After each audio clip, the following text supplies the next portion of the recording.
When God wants you to grow, He makes you lonely, uncomfortable, anxious, depressed, broken. আর এই সুন্দর thought নিয়ে আজকের আমার দিনটা শুরু হোক। Good morning, welcome back to my channel success lover. আশা করি আপনারা সবাই ভালো আছেন আর সবাই মন দিয়ে নিজেদের বেস্ট ফর্মে যাওয়ার চেষ্টা করছেন, উন্নতির পথে এগিয়ে যাচ্ছেন। আমিও অনেক পরিশ্রম করছি নিজের বেস্ট ফর্মে যাওয়ার জন্য। আমার গোল, আমার এম একদম ক্লিয়ার। আমি কি করতে চাই? আমি কোনোভাবে এই পরিস্থিতি থেকে বের হতে চাই। আমার লাইফস্টাইলে চেঞ্জ আনতে চাই।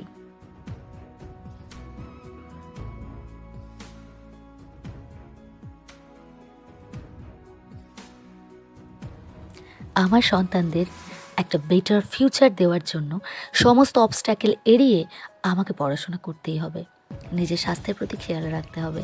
আর তাই আমি এই সকালবেলা একটু অ্যাপেল সিডার ভিনেগার দিয়ে ওয়ার্ম ওয়াটার এটা আমি ইনটেক করছি, বা আমি জেনারেলি করে থাকি।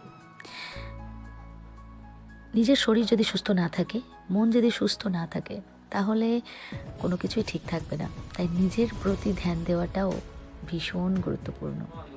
If you love yourself then you can love others. আর আমরা মেয়েরা বিশেষত সংসারের চাপে, পরিবারের চাপে সমস্ত কিছু করতে করতে অন্যদের সবার দিকে গুরুত্ব দিই, কিন্তু নিজের দিকে আমরা কেউ গুরুত্ব দিতে পারি না। আমরা সবাই নিজেকে ভুলে যাই। সংসার, সন্তান, স্বামী এগুলোই আমাদের কাছে প্রাধান্য পায়। কিন্তু যখন আমাদের খারাপ অবস্থা আসে বা যখন আমরা আর পারি না, তখন কিন্তু কেউ আমাদের সাথে থাকে না, কেউ আমাদেরকে দেখবে না।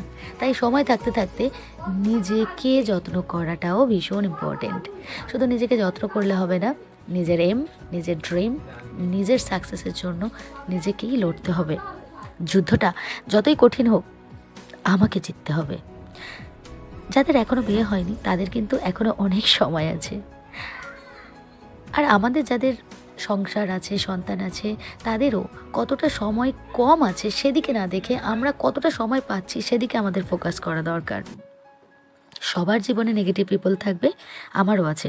তবে কে কি বললো সেদিকে না তাকিয়ে, কারো হার্স কমেন্টকে গায়ে মেখে সারাদিন ওয়েস্ট করার বোকামি না করে নিজের ড্রিম, নিজের লক্ষ্যে ফোকাস করা দরকার। আমিও এভাবে অনেক টাইম ওয়েস্ট করেছি, অনেক কেঁদেছি, অনেক কষ্ট পেয়েছি, কিন্তু আর নয়।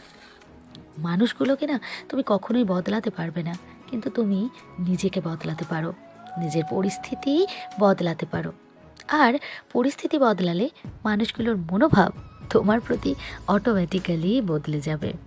নিজের লক্ষ্যে ফোকাস করতে পারলে বাদবাকি সব কিছু তুচ্ছ মনে হবে, কোনো কিছুই তোমার চোখে আর ধরা দেবে না।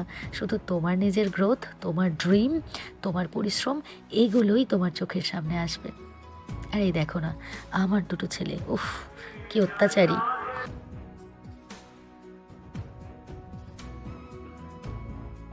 ওরা এইভাবে কাদা মেখে খেলাধুলা করছে, কিন্তু আমি ওদের কাছ থেকে ওদের এই বাল্যকালটা ছিনিয়ে নিতে চাই না।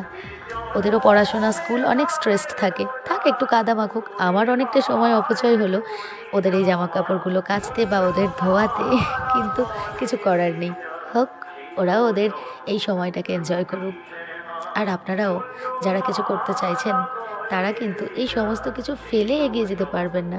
এগুলোই আমাদের শক্তি। এই সন্তান, সংসার, পরিবার এগুলোও আমাদের শক্তি। এদেরকে সাথে নিয়েই আমাদেরকে এগোতে হবে।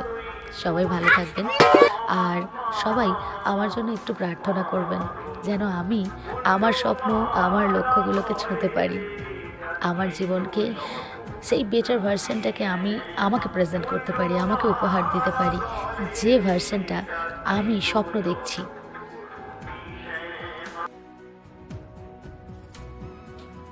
কে কী বললো, কে কী করলো, এই সব দিকে একদম তাকিয়ে সময় নষ্ট করা যাবে না। শুধু নিজের কাজ, নিজের পড়াশোনার দিকেই তাকিয়ে থাকতে হবে।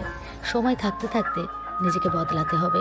সময় পেরিয়ে গেলে নিজেকে জ্যান্ত লাশ বানিয়েও কোনো লাভ হবে না। আসলে আমাদেরকে সবাই ভালোবাসে, আবার কেউ ভালোবাসে না। কিন্তু জীবনে অনেক ভালোবাসা, অনেক মানুষ তুমি পাবে যারা তোমাকে সত্যিকারের মোটিভেট করবে। আবার অনেক মানুষকে পাবে যারা তোমাকে অকারণেই ডিমোটিভেট করবে। তাই তোমাকে কে মোটিভেট করলো, কে ডিমোটিভেট করলো এত কিছু দেখলে চলবে না।